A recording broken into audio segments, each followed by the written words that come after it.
అరుణాచలంలో మీరు ఎంత చిన్న పుణ్యకార్యం చెయ్యండి, అది తీవ్ర స్థాయిలో ఫలితాన్ని ఇస్తుంది. సామాన్యమైన ఫలితం కాదు.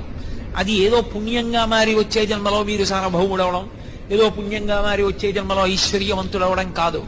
అరుణాచలంలో చేసినటువంటి పుణ్యకార్యము పునరావృత్తి రాహిత్యమునకు తీసుకెళ్తుంది.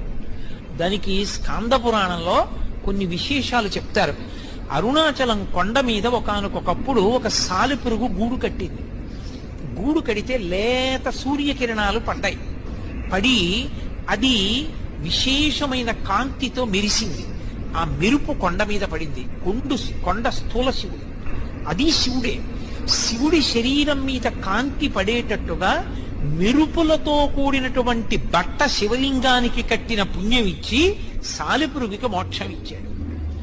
అలాగే అక్కడ ఒక ఏనుగు